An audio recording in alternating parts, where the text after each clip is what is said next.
We are at a turning point in America. Our democracy is at its breaking point. Economic stagnation and rising costs are impacting everyone.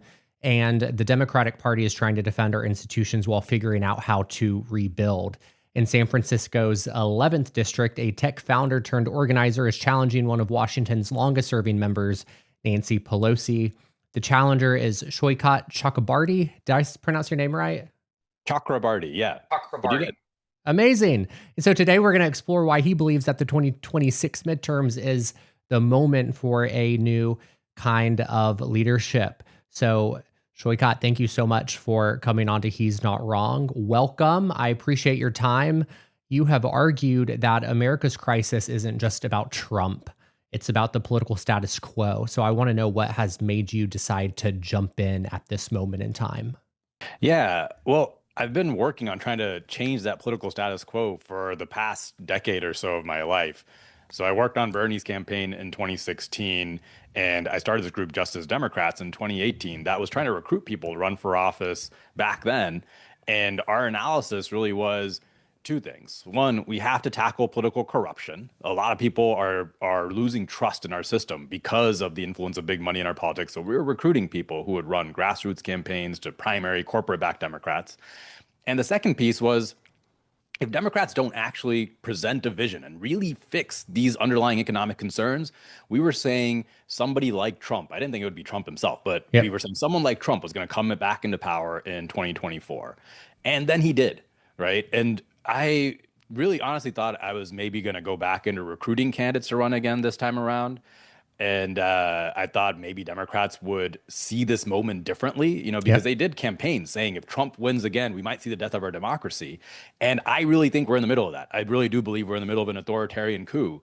And I don't think our Democratic leaders in D.C. are taking that seriously. And I just got more and more fed up by what I saw. The sort of the straw that broke the camel's back for me was I actually listened to an interview that Nancy Pelosi did with Ezra Klein on his podcast. And he asked her up front, he was like, what did the Democrats do wrong? What do we need to change? And her answer was basically nothing. We did our best. You win some, you lose some. And I just thought that was such the wrong answer. I just really think it's completely unacceptable in this moment. So I got mad and I decided I'm going to jump in myself. No, I love that. I think it's very frustrating because for all these campaign cycles, we always hear the borderline fear-mongering language, and sometimes it's warranted and sometimes it's not. And I feel like 2016, it might have been borderline fear-mongering, but it absolutely was warranted in 2020 and absolutely again in 2024, to the point where it's like, okay, our Democratic leaders, they understand what's at stake. So they're using this language, they understand what's at stake. So I feel like what we can assume that they have a plan to move forward. And it very quickly was evident, at least to me, that there was no plan. You heard AOC and other Democratic leaders saying after the election, just like, give us time. And I was like, oh my God, they actually weren't prepared at all for this to happen. And I feel like we're seeing the ramifications of the lack of organizing and planning on their part right now, and the lack of leadership in the Democratic Party. You're taking on Pelosi in her own district right now, which I think is a commendable, bold move. The campaign isn't just about this one seat, though. It's about who gets to lead the Democratic Party moving forward. And so taking on Pelosi means challenging not just one individual, but an entire power structure that she helped create. So I want to know exactly how is your campaign challenging that? Yeah, I really do think the entire Democratic Party needs to change. I think it's existential for the party and for the country, right? I think if you look at the polling for the party right now, it's completely underwater. It polls worse than Donald Trump. And I think the only way the Democratic Party becomes a real opposition party is we've got to have whole new people running it. I'm calling for people to primary other Democrats all around the country. I've called for someone to primary Hakeem Jeffries. I think we need new leadership. I think we need people who take this moment seriously, who know how to fight, who know how to communicate, and who are really serious about actually solving these economic concerns at a structural level. Things like universal healthcare, universal childcare. We actually have to do this stuff if we want to keep the fascists out of power for good. So part of my campaign has been trying to recruit people to run all across the country. I'm also trying to talk to all these challengers who are popping up already all across the country, challenging the establishment, trying to organize them, trying to, build relationships right now, so that when we do go into Congress, we actually have a working relationship to try to direct this party into something that's more productive, that can actually get something done. Yeah. You bring up Hakeem Jeffries. I'm going to bring him up a little bit later in this conversation, but I know we just talked a little bit before our conversation started, asking if you saw the news that came out this morning that it looks like Speaker Emerita Pelosi is reportedly not going to seek re-election in 2026. I believe she's waiting to see how tomorrow turns out with the elections, to see how Prop 50 turns out. I think she wants to end it on a high note, according to the reports. If she does decide not to run for re-election, so much of your campaign is or was built on challenging her. How does that change your campaign strategy pretty much overnight? And were you prepared for this moment? Yeah, it doesn't change my campaign at all, honestly. And I've always said from the start of this campaign that I'm going to run the same campaign no matter who's in the race. I sort Yeah. of suspected this might happen because we've had a lot of momentum on this campaign. We just did a rally a couple weeks back, and we're still about 9 months out from the election, and 800 people showed up, right? So it's getting to a point where if she wants to stay in this race, she's going to have to actually campaign. She'll have to debate me. She'll have to actually run a real campaign, which she hasn't done in about, since she got elected the Yeah. first time 38 years ago. So I think it makes sense. I honestly do hope she steps down because I have a lot of respect for her. I think she's had an amazing political career. I don't want her to tarnish her legacy, by just staying in there for too long, which we've seen other folks like Feinstein and RBG do. Hmm. So I think it's probably the smart move.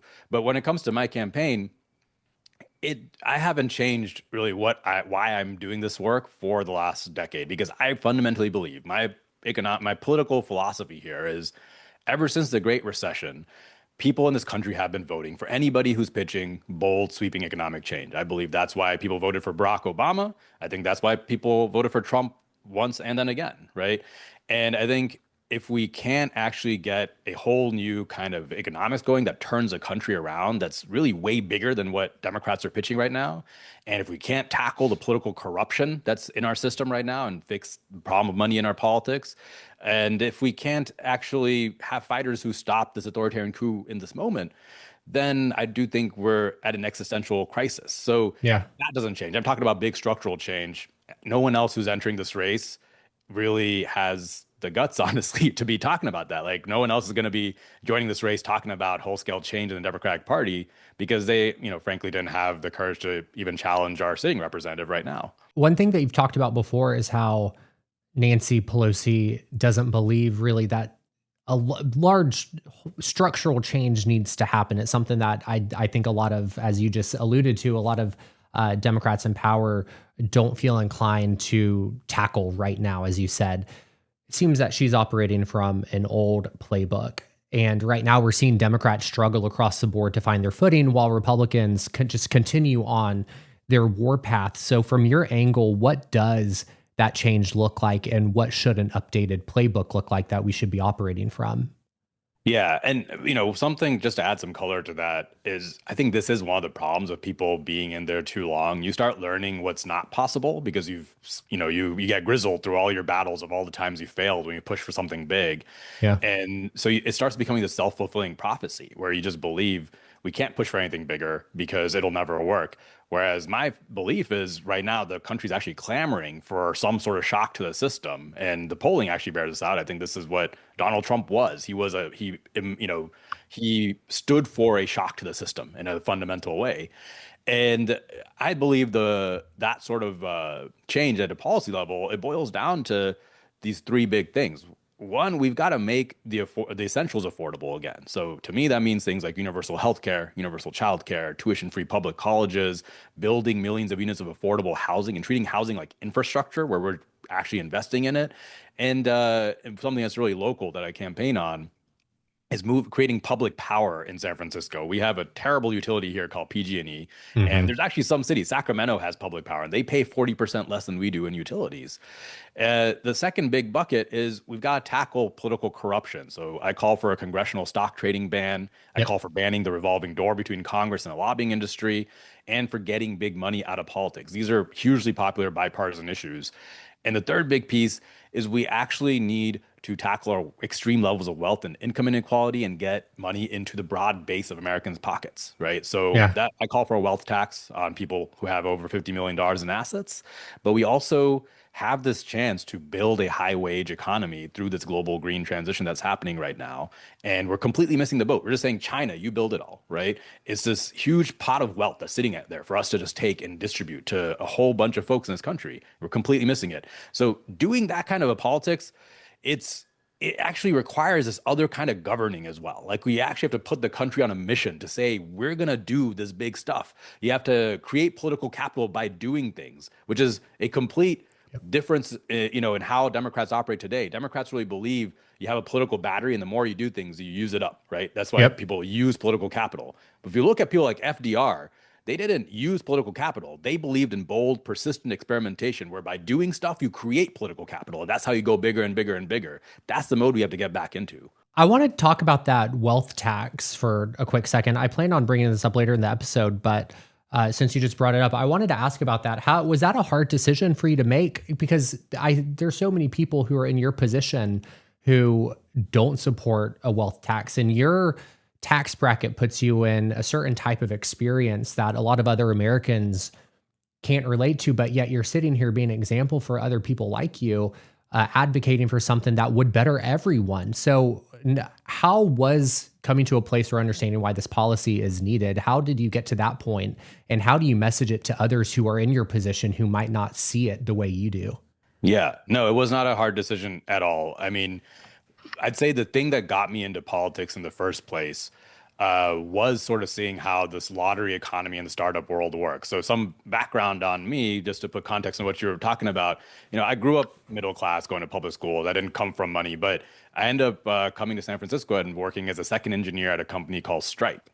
And then just because I was in the right place at the right time, I ended up winning the lottery, right? And Yeah. I made a whole bunch of money off that. And that was such a profoundly radicalizing experience for me, because I got to see up front how wealth and income inequality really works in our society. You can, make it rich or make it big and never work another day in your life, while most people who actually run our society are struggling to just barely hang on, because it's the kind of thing where I worked hard for a couple of years, but I didn't work harder than a nurse or a teacher or the people cleaning our Yeah. offices did, right? And yet, most of them are never going to be able to afford a home in San Francisco. Most of them are never going to afford a secure retirement, right? And that, to me, is a completely broken society. If you can't work hard and make a living in the society, the longer we keep this inequality going, I think it's an existential problem for our country. And so the way I put it to, I guess, other wealthy folks is it's not just about charity, right? It's actually an existential question of, do you want to live in a dystopian society where a small group of people have everything Yeah. and everybody else is just struggling? Do you want to raise your kids in that kind of a society? Because I don't. I think that's honestly a horrible future. And I actually do think it's the kind of thing that leads to the destruction of a country. Now, the other piece of this that I often bring up is some people think when they see all this inequality, why does it matter? If someone's getting rich over there, it doesn't affect me. But if you look at it, if most of the spending is being done by a small group of people, and that's happening more and more, I think the latest I saw, the top 10% are responsible for 50% of all consumer spending. Mhm. That means that things are not going to be getting made for that bottom 90%. That's one way Mm. society becomes more and more unaffordable, because if you're going to make a business, you're going to make it for that top 10% that's spending all the money, right? Yeah. So it actually does have this horrible effect on your society of making all of life unaffordable for the vast majority of people. So I just think we have to do it. I come at this from a position of, this was what got me to work for Bernie Sanders in the first place. I thought it was such a big problem, and he was the first one I saw in politics talking about it in an authentic way. And it was what inspired me to get into politics in the first place. So yes, it's not a hard decision for me. And you bring up Bernie and you bring up your work on his campaign, what drew you towards him. And again, I'm jumping a bit to future questions, but I'm just curious from your vantage point, why does the Democratic Party as an establishment have such a hard time accepting the viewpoints and beliefs and policies of a Bernie Sanders, of an AOC, when it seems that the American public seems to be moving in that direction with those progressive beliefs, but the party is so backwards on accepting that trajectory. Why is that? The short answer is money, right? It's money. And the Democratic establishment believes there's one way to win elections, which is you raise money, and the person who raises the most money, they win. So that means you spend all your time talking to donors, you spend all your time trying to raise money from these corporations. And when you talk to all these big donors and these corporations, they will tell you, like, yeah, we should fund social services. Sure, go for all that, but don't talk about taxing the rich, right? Like, can you just Yeah. like leave that part out of it? And it has this really deep, sclerotic, poisonous effect on the party. And I saw this up front where, I'm talking to members of Congress because I worked in DC for about a year. And most people in Congress, when they go to Congress, they believe their primary job is raising money. That's how you win elections. You spend 6 to 8 hours a day fundraising, right? And you take a break and do some legislating, but you're really fundraising all day. And whenever you present people with legislation, their immediate thinking is, which donors am I going to piss off if I Yeah. sign on to this, right? And so it creates this effect of everyone's really cautious. No one really wants to go out on a limb, push for any sort of structural change. And it's not just quid pro quo corruption, though that does happen. I saw that up front. It's really this larger effect that big money has on our party. And it's a failure of belief that another kind of politics can win. People see, I think that, the Democratic establishment, they see Bernie, they see AOC, they see the energy that they're creating, Yeah. but their view on it is like, that can only happen with a couple charismatic politicians. They can't imagine a nationwide movement like that that's so powerful that would be overwhelming. It would actually be more powerful than the moneyed interests, even though we have examples, I'd say a false populists on the right, people like Trump, who got completely outraised by the Democrats in the 2016 election and the 2024 election, but he was still able to win because he had the energy behind him, right? Yeah. So I actually think the two things are connected. If you're not going to do a big money campaign, you do have to do a big grassroots movement-based campaign, and we have to prove that model works as a way to actually take power. Yeah. Your campaign has done a beautiful job making the argument that the Democratic Party has to make a shift to focusing on rebuilding upward mobility, which means winning back the working class trust, updating their platform, moving beyond just resisting, but also being proactive and having a clear vision. And it's very clear that the working class has lost a lot of trust in the Democratic message and mission. I want to know what's broken from your vantage point. What's broken and what's causing that trust to be lost? I know what my answer is, but I'm very curious what yours is. Yeah. I mean, I think fundamentally it comes down to, for decades now, most people's wages have just been flat while the cost of healthcare, education, childcare, the essentials, just the things you need to live a life, have skyrocketed, Yeah. right? And I think when people look at the two parties, they see one party that is talking about tearing it all down, and I would say tearing it all down in a way that's horrible for them, but still tearing it all down. And then they see a Democratic Party that's talking about giving you a soft landing, right? We'll tax a bit more, do a mortgage tax rate deduction, we'll, do some subsidies on your healthcare. And anybody who's lived through that decline in America, they hear those palliatives is sort of like managed care that the Democrats are offering, and they know that's simply not going to cut it, right? They know this is just sort of, putting us to sleep rather than just shooting us in the head. And I think we need to be a party this is what I'm saying. It's like we have to actually talk about what is the fundamental way we're going to change the system. When someone has gone from a city in Michigan where you used to be able to graduate from high school and get a $50 an hour job at a Ford factory, and that's been replaced with Walmart, minimum wage jobs. When you go to the downtowns in a lot of these towns where you can literally see physically the point at which the economic destruction happened. I remember living in Morristown for a while, is in East Tennessee, and they have a part of the downtown that just stopped being built halfway through Yeah. when the hit and the furniture industry got destroyed, right? It's visible, this decline. And so that just pisses people off, and people want to hear, how is this going to get rebuilt? And I think, Trump speaks to that anger, and I think that's why he won over a big part of that working class vote. I think what we have to do on the Democratic side is pitch a realistic vision for how do you build it back. And I actually think a lot of the existing party establishment, they don't believe it's possible, and that's why when they talk about it, people see through that, right? Yeah. And I do believe it's possible. I think we have to do it. Yeah, I think it's possible too. And I'm so grateful that we have leaders like you who are stepping up to the plate to be so clear in the messaging and to show that it is possible. And to your point, seeing where you can see the decline in a city, I'm from Montgomery, Alabama. I live in Birmingham, Alabama. Both are blue cities, but you see very little Democratic involvement in those cities because I think everyone's just burned out. Specifically in Montgomery, you see a public education system that's failing, and the state has had to come in to intervene multiple times. You see that there's clear lines in the city where banks won't establish themselves in certain parts of the city, but at that point where no banks are available, you start seeing the payday loan shops.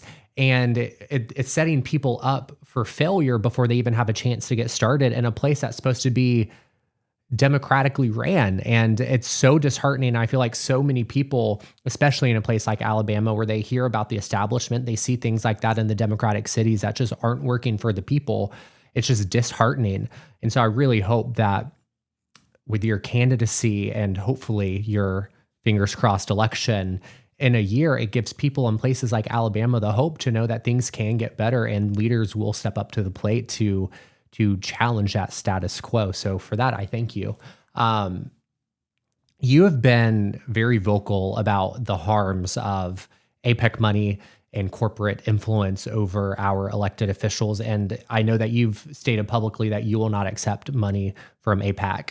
And you've been so clear about your positioning on Israel and the genocide in Gaza, but your opponent, Scott, in the race won't give a clear answer whether he will accept money from AIPAC or not. And I feel like not being clear on this issue really, like, morally doesn't make us any better than when we're talking about the moral and ethical failures of the MAGA movement. And I think it's a stain on both parties that accept APEC money. Why is it so hard, especially for the Democratic establishment, to give a straight answer on that? And do you think that that messaging should be core to Democratic campaigns heading into the midterms? And I ask that almost from like a Gen Z getting involved in the midterms and the power behind their generation. I'm asking that question through that lens, looking at the younger generation and what they're really fighting for. Yeah, I think the APAC money has become such a proxy for the general question of whose side are you on, right? Are Yeah. you on the side of people? Are you on the side of voters? Or are you just going to be another corporate Democrat just looking for money wherever you can? And it is such a cultural problem. Like anybody who's come up through the establishment, which Scott has, he was a supervisor, he's now a state senator. All of his consultants all around him are telling him, you'd be crazy not to take whatever money you can get, because that's how you win elections. This goes back to the fundamental theory of how Democrats believe you win elections. You take whatever money you can get, right? Yeah. And I think the way we have to beat Trump right now is, Trump really, in some ways, stood against the establishment, but then he's turned out to be this hugely corrupt, most corrupt president in my lifetime. Yeah. I think the way to defeat him is to be the polar opposite. You have to physically be an anti-corruption party. I think we have to embrace, FDR famously said, the powers of capital are all unified in their opposition to me, and they hate me, and I welcome their hatred, right? Like that's the kind of politics we need coming into it. So I think the reason it's hard is because all these establishment Democrats, that's how they've always done it. And I think someone like Scott, for him, I believe that this is such a core part of his politics. He's been a staunch defender of Israel's actions for quite some time. And one of the things he's actually done in the California State Senate, which has had some reporting recently, is he's been the architect and author of this bill, AB 715, which is basically a censorship bill. It's a bill that tries to equate criticism of Israel with anti-Semitism in our K through 12 system. And one of the results of it has been in San Francisco, in our public schools right now, the one approved textbook, history textbook, just doesn't talk about Israel Palestine, right? Like that's been the results, is we just don't talk about history, just don't teach history because of censorship bills like that. So, for him, I think part of it is ideological. I think part of it is just this is how he's always done campaigning. And I think it's kind of a continuation of the old. I think this is the losing path for Democrats. Yeah.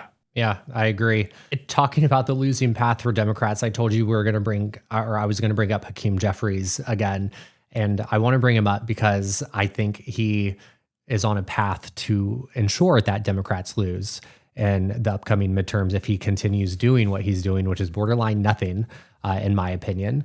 And we've made the case so far in our conversation as to why we have to challenge the status quo and why the establishment isn't working for the people. And I just want to make it clear this is my opinion. I've stated it in multiple areas, but I think Hakeem Jeffries being Nancy Pelosi's pick is going to go down as one of her biggest failures in her time in Congress, because I feel like he's incapable of doing his job with the bigger picture in mind and understanding what the progressive movement needs in this moment. You've said that you won't support him to be the party leader in the House if you're elected. So I want to know, if you don't support him to be the party leader in the House, what does the ideal leader look like if it isn't Jeffries? And does that person currently exist in the makeup of the House Democrats? I think the ideal leader is someone who has some strategic vision, which I don't think Hakeem Jeffries has, No. right? I think it's got to be someone who is able to communicate a message, which he can't do right now. And I'm seeing this with the shutdown fight right now. Like, the Democrats have the winning message on the shutdown fight, and it's sort of winning on its own. But Yep. I don't see Hakeem or Chuck Schumer actually making any sort of real case for why the Democrats are pushing for the healthcare subsidies, right? I think the best messengers on this were AOC and Bernie.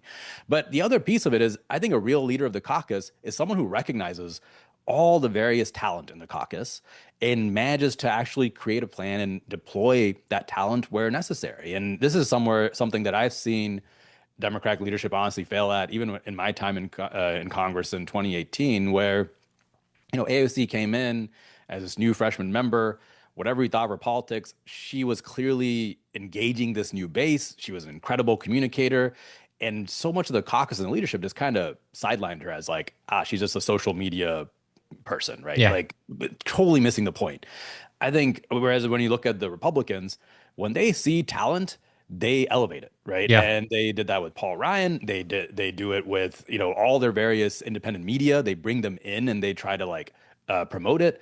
I think a leader on the Democratic side has to be able to play ball in the current world we exist. And Hakeem can't do that. Now, when you ask me who in the caucus can do it, I'm honestly not sure. Like, I think this is one of those places where I don't know everybody in the Democratic caucus. Sure. I'd have to get in there and meet folks. But I think that's the skill, is you actually have to be a leader. You can't just, I don't know, do whatever he's doing right now, which doesn't feel like much. No, it doesn't feel like much. And I see him on all of the news outlets almost every single night, supposed to be pushing that healthcare subsidy message, the Democratic reason for not for keeping the government shut down. Like you said, the messaging is clear and it's working on its own by no effort of Hakeem, by no effort of his. But I feel like so many people since Trump won back in last November, so many people have pointed out how the Democratic Party has a messaging issue. It is so clear, and I feel like Hakeem gives a face to that issue. And I'm praying that the day comes soon when someone can take his spot and actually be effective in what's supposed to be done. You bring up AOC and you've brought up Bernie. You've been in the trenches with them. You worked on Bernie's campaign. You're AOC's campaign manager and her chief of staff for a short time there. I believe I read an article where you were coined with ruffling feathers on the Hill after she was elected in 2018. I worked on the 2018 on a 2018 Democratic campaign back, I guess, like I said, in 2018 for Mallory Hagan. She was a Miss America running as a Democrat in Alabama. And I mean, AOC was like the gold standard for campaigns back then. And she gave us so much hope for the work that she was doing. And it wasn't the blue wave that we were wishing for back then in Alabama. But thank you for your work on her campaign, because I know after reading into you and reading about your history with Bernie and AOC, part of that hope that I felt in 2018 can be directly attributed to the work that you were doing on her campaign. So I am very much appreciative of that. And that leads into my next question, where states like Alabama have like zero democratic infrastructure. It took decades to get to this point, so I know it's going to take decades to get out of it. But there are campaigns with grassroots Democrats here in Alabama that are running, and in other states coast to coast that either have solid democratic infrastructures, or like Alabama, they are struggling to even just look organized. From your work on Bernie's campaign, on AOC's campaigns, what organizing lessons matter the most right now in this moment? Yeah, that's a really good question. And I would say not to get dismayed by lack of existing infrastructure, because the thing I've sort of seen over and over again from the Bernie campaign, from the AOC campaign, and this is part of what I really hope we can go into 2028 with, is whenever there's something exciting that happens in politics where somebody pops up or some group of people pop up who are really standing for real change, in a way Yep. that penetrates and breaks out of the bubble and gets out of the political bubble, all of a sudden tons of new people show up, and it'll be people who you don't expect. It'll be people who don't normally vote. It'll be sometimes Republicans, right? It'll be, and you're watching this in Zoran's race where there's all these conservatives going his way right now, Yep. and it's the thing that's exciting is people see this campaign. They're like, okay, maybe this is something different that'll actually change this fundamentally broken system. I think that is the mentality I would use to try to create a moment where you can then create that infrastructure. Like this infrastructure, all the infrastructure that ever happens, it all pops up overnight. I mean, this infrastructure that just got Zoran Mamdani elected in New York, a lot of that got created in the 2018 AOC election, and it was a bunch of new people who just showed up, in that election that we created out because we had no democratic infrastructure that existed to challenge the establishment back then. Yep. So I would say don't lose heart. I think there is this huge moment, and the thing that gives me a lot of optimism right now is there is this deep desire for change in the country. The fundamental reason Trump got elected has not gone away, and Trump's going to make it worse, if anything, Yeah. right? People are really going to be dismayed by what he does. And there's two ways that'll result. One potential result of that is nihilism. A lot more people just get checked out and say, well, see, this is what happens when you try to vote for a change. It just makes things worse. And I think that's going to be our real opponent in 2028 is something that is exciting enough and has enough energy to combat that nihilism and bring all those folks back into the fold and say, hey, that didn't work. But what about this new, completely different way to help your lives, right? Yeah. And I think in that moment, we could get a big way. We could get what you're hoping in 2018 in Alabama. So on your campaign, you've coined a term with your policy, Mission for America. Can you tell me a little bit about what that is? Yeah. Yeah. The Mission for America is not just a term, it's actually a larger plan that I've been working on with a bunch of folks at my think tank for the last 5 years. And our think tank's called New Consensus. And I've sort of been talking about like our version of a Project 2025. Like, here's the detailed plan. And, the actual plan is thousands of pages long, but here's a detailed plan for what we do on day one to build an economy that actually works for people. And it's really inspired by kind of what FDR did back in the 1930s. Because back then, and a lot of people don't remember this, there was a really powerful far right movement in America. It was filling Madison Square Garden with these big Nazi rallies. And we defeated that movement with FDR and the New Deal movement coming into power. And then through the New Deal and then also through the mobilization for World War II, FDR built this whole new economy and this whole new society. And it improved people's lives so dramatically then it proved that democracy can work to make your lives better. And that's what put a nail in the coffin of the idea that you need an authoritarian strongman to come in and fix it all, right? That defeated fascism back then for decades. It wasn't just one election cycle. And so the Mission for America is really trying to get our country back into that mode. And one of the big things we argue is it's not just about policy, it's actually this whole other different mode of governing that FDR put the country into. And it's actually the same thing that happened in every rich nation that exists today. At some point in the 20th century, all these rich nations went through these phases where they completely transformed their economies, upgraded everything, and they did it really fast. They often did in periods of 5 to 10 years. So I'm talking about all of like post-war Europe, all Yeah. the Asian countries in the 70s and 80s, and they all followed this playbook that really America created during the World War II mobilization. And whenever countries do this, at New Consensus, we've been calling those, they get into this mode called mission mode, where this new movement comes into power that'll kind of put the country on a mission. In our case, it was, beat the Nazis in World War II, but sometimes the mission is just get the country rich and make people wealthier and have a better means of making a living. Yeah. And in mission mode, these leaders will actually organize civil society to be part of that mission.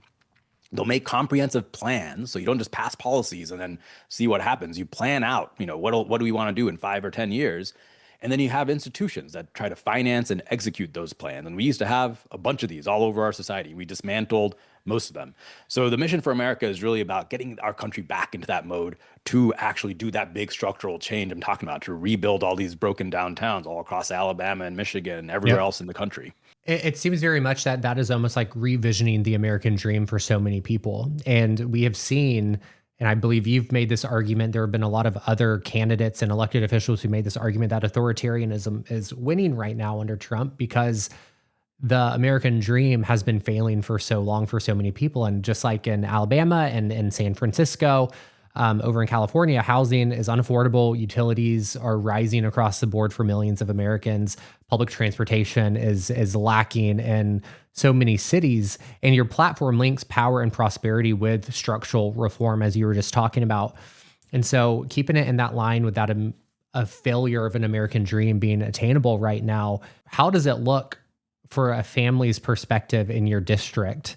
And how do you plan to fix that? And I know you already answered the how to plan to fix it, but if you had anything else to add. Yeah. No, I mean, that's a great question. And I think just to riff off of your American dream a bit, that I think is fundamental to why we're getting authoritarianism. And, my view on the American dream is it was just this fundamental promise we had that your children will do better than you. That's all it was. Like my parents came to the country in 1970 and they took this huge risk leaving everything behind in India. Yeah. And, they grew up really poor. My dad was a refugee from partition, but it was worth it because they knew that in America that their kids would do better. And they were right. I grew up middle class where my dad often went days without food. I had food, right? Yeah. And so in my district, the big problem by far is just the cost of housing, the cost of living. It's just people struggling with 2, 3, 4 jobs to barely make it, and they're still getting priced out.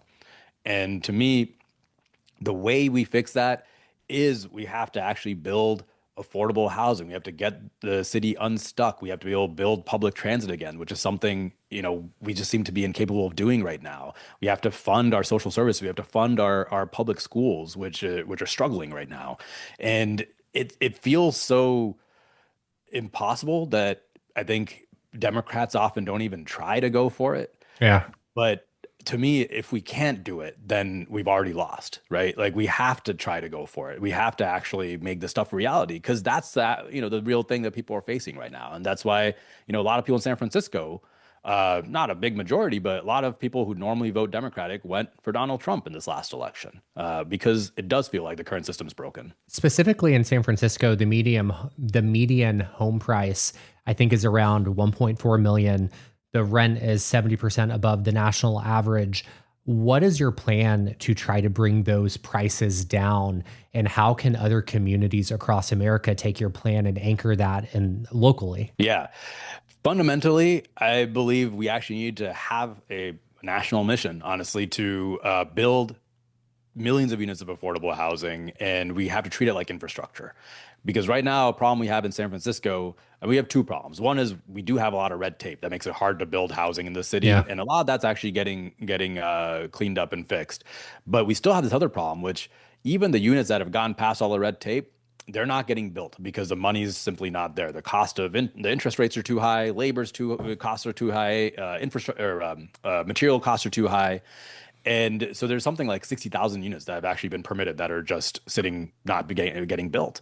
And so the solution in my mind is we do need something like a public bank nationally. I call for recreating the Reconstruction Finance Corporation, which was this agency we had back in the New Deal and the World War II era. That was like our engine of growth. And it was kind of like a public bank, but it was actually way more than that. It was this proactive agent that would go into the economy and figure out why are these houses not getting built? Why are industries not getting built? It would find the bottlenecks and solve it.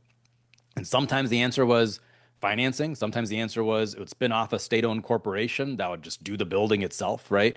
And I think we got to get back to doing that. I call for repealing the Faircloth Amendment, which is an amendment that actually currently makes it illegal for us to build any new public housing. And I think we can build really high quality public housing like they have in Singapore and Finland, these countries that have beautiful, amazing social housing that are built by the government. And it's mixed income. So it doesn't feel, it's not just like a place where you're trying to make sure low income people are living and kind of Yeah. siphoning them off. And then we actually need to get rid of speculation in our housing market. Right now, a big problem we have is housing is being used as a commodity for companies like Blackstone and Yeah. BlackRock, and they're just boosting up the prices for everybody, right? So we got to regulate that. We got to get rid of all the algorithmic rent fixing. It's just got to be a whole of society kind of approach to get this done. Plan the housing out, not just have it be boom and bust cycles where, right now in SF, AI is happening. So there's a bunch of people coming in. So maybe housing will get built, but we can't just rely on that. We have to plan it out and build it like we would highways or the power grid.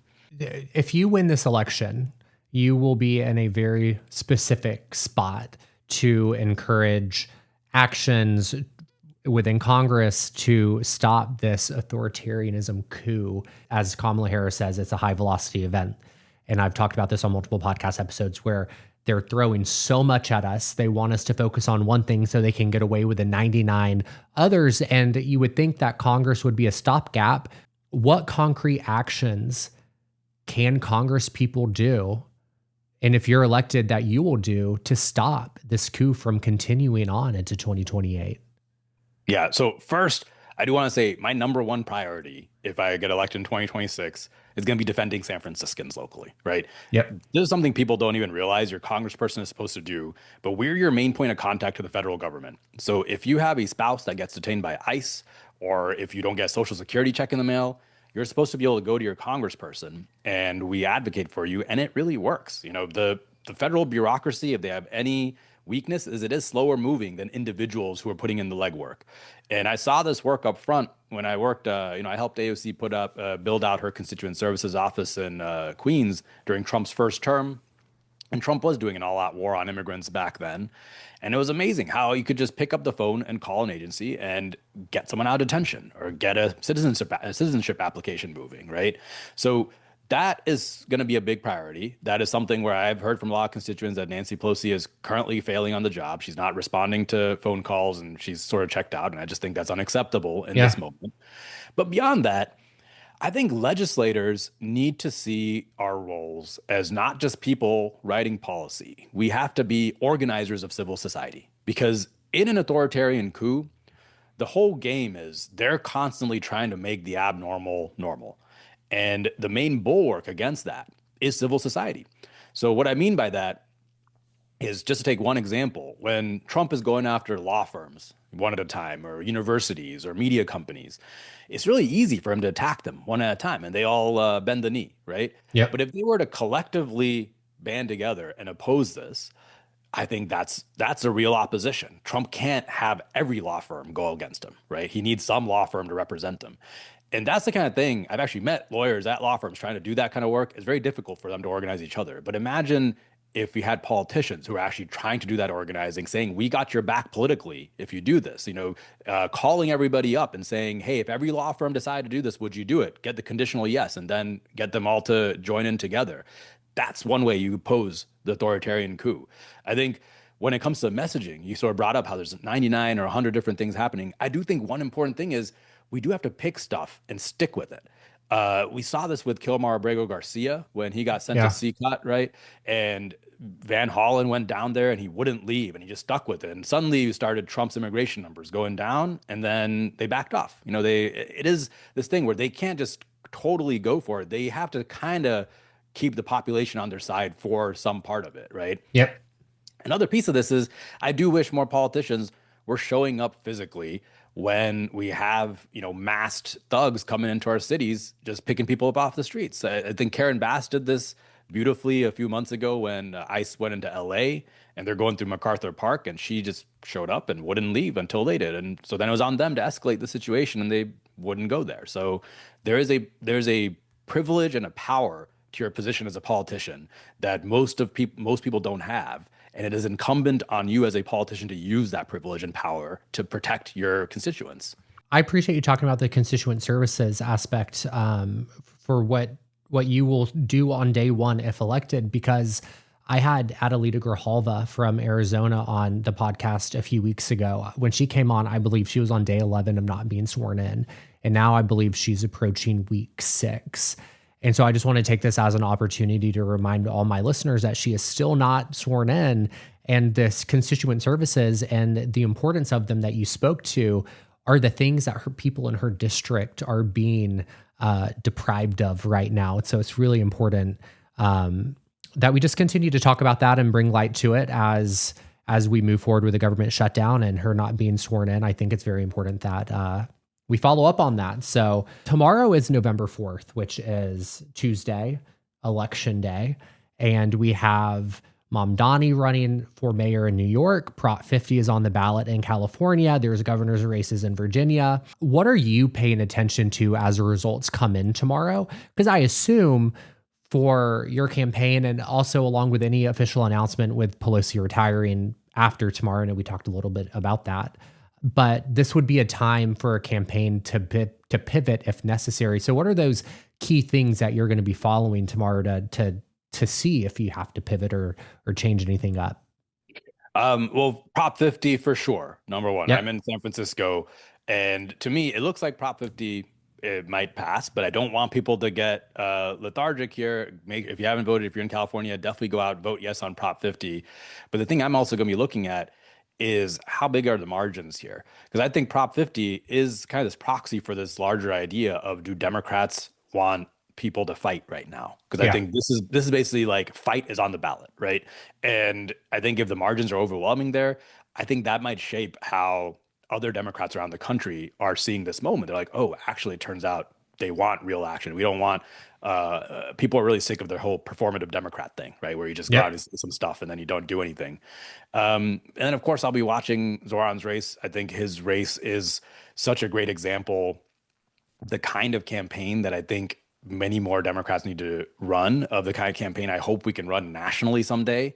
And it's so impressive what they've built with their Yeah. volunteer canvassing army, and it's impressive to see how they've opposed so much money coming their way. Right? It's been, I think, like 100 to 1 or something as that as Yeah. a spending ratio, and it's so that's going to be very exciting, and I'm curious to see what the margins on that are going to be. Again, I'm pretty sure he's going to pull it out, but Yep. I think it's going to really matter how much he pulls it out, right? Because the other thing that was sort of, I'd say, disappointing in that race, but so typical of the kind of thing that people are sick of, is how the establishment really circled the wagons around Andrew Cuomo, despite Cuomo being horrible. I mean, he's like a disgraced former governor who sexually harassed 13 women, and yet you've got, people like the Clintons coming out campaigning for him. So I think it's really going to be a sort of marker on how that sort of insider politicking is completely broken and just not something you can do anymore. Yeah. Yeah. I will feel very disheartened if it.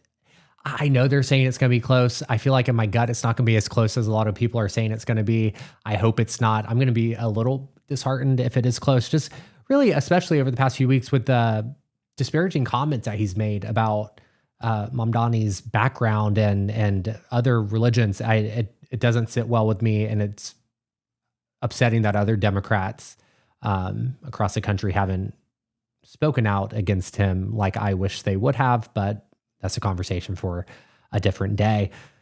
If you could speak directly right now to the next generation of progressives, those who feel priced out, who feel politically powerless, those who are just fed up with the system, what is your closing message to them right now? Closing message for the episode, not the campaign, obviously, but just on this episode. Well, my message to them would be that everything that feels bad right now, which there is a lot that's bad right now, is actually, we're in this moment that where politically anything is possible. It Yeah. really is. I think that's the big silver lining of this moment. But it's not just going to happen. It's only going to happen if we are able to build a movement, if we have real political strategy, if we have a plan to actually fix people's lives. Because we've talked a lot about messaging, but beyond that, we need to have a plan to actually fix people's lives, right? And there's so many ways, so many people out there can get involved right now. So don't don't devolve and don't give in denialism. Don't think that, nothing is possible. Don't let the authoritarians make you feel like they're all powerful, because they're not, right? Yeah. This really is our moment to present another way that society can work and win, and then do it. And I think that's what we're going to have in 2026 and 2028. You've mentioned movements a few times, and you've been behind, like we said, Bernie's movement, AOC's movement. What is the magic behind creating a movement that lasts not just for one cycle, but has longevity politically? I think it boils down to, are you presenting people a real hope for change? And then are you fighting to make it happen? I think that's really all it is. I think there's infrastructure, there's tactics, there's all this other stuff you can do to try to keep a movement together, but all of it falls apart if the movement isn't standing for something, and if there isn't a clear fight that you're continuing on with, right? So that's really what I hope to see. I think Bernie's done that to some extent with like this Uh-huh. fighting oligarchy tour. Also, I go back to FDR. When he became president, he continued governing as a movement president. There were protests, for Social Security, to try to support him, right? And to try to Yep. get this legislation done. I think that's the kind of governance I'd like to see new Democratic leadership embrace. Yeah. But you have to, there's no tactic that'll work if you ultimately aren't standing for fundamental change that will improve people's lives. And Shoykat, final question. What is it that you're not wrong about? Well, I will say, I guess I wasn't wrong about the fact that we're going to get authoritarians back in power in 2024 if we don't fix people's economic concerns. Yeah. And I think I'm still not wrong about that. I think if we can't fundamentally make government work to make your lives better, we're going to keep getting authoritarians in power. Thank you so much for your time today. I know it was a lot to take out of your busy schedule, but I greatly appreciate you sharing your campaign and your message and vision with the He's Not Wrong podcast. Thank you so much. Thank you so much for having me. This is really fun. So I really appreciate you having me on, Chad.